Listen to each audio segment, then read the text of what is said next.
In this video, we're going to learn how to set up the tool path and then for propagating it to multiple parts. Basically, the goal here is that we're going to have 5 of these parts on our fixture, and we want to reuse the same tool path through everything and optimize between. Now, so that it outputs correctly with your subroutines in the post, there's a couple things you might have to do to your operations. For example, if we go to our first facing, I'm going to go to Parameters and choose If Necessary. So this is only going to pick the tool up if it's deemed it's needed to go to the next move. Okay? And when you use part propagation later, you want this option on because this will keep it all common throughout, and there won't be an exit rapid level. Okay? So we'll say OK there. And basically going to go through all of the operations and turn on if necessary.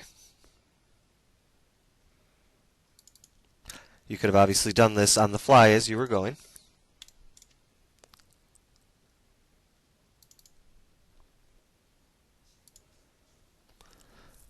With the grooving, I don't believe the grooving matters.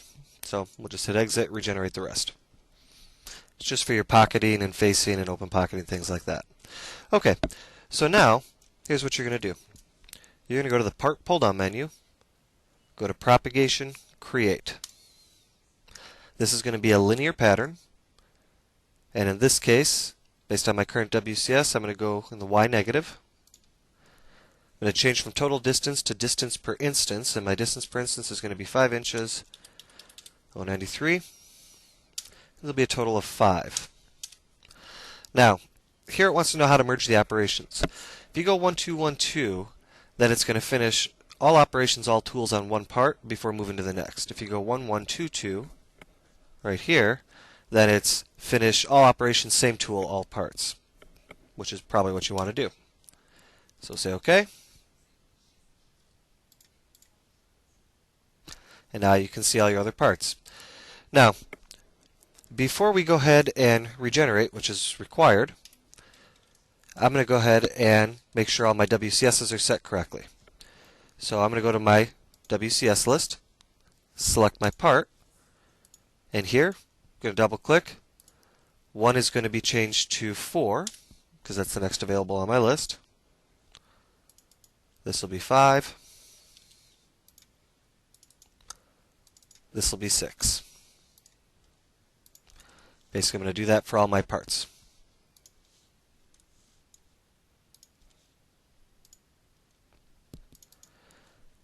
This will be 7.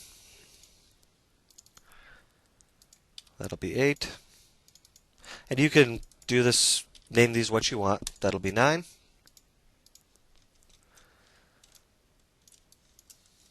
We just have the 2 more to go.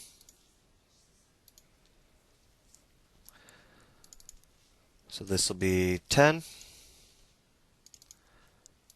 11, and 12. This will be 13,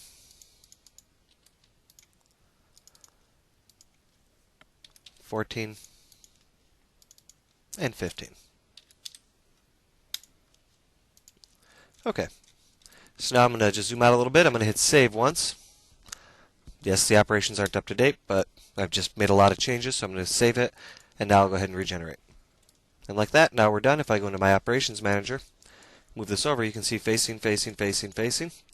So if you want, let's go take a peek at the simulation, switch it to machine, and say go.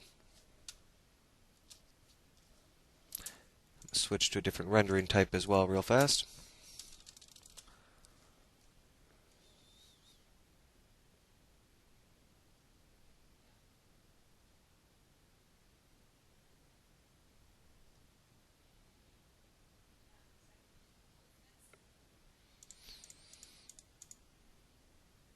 Okay. Now we're ready to post. So since they're all selected, let's go ahead to ISO process. We're on our post. We'll say go.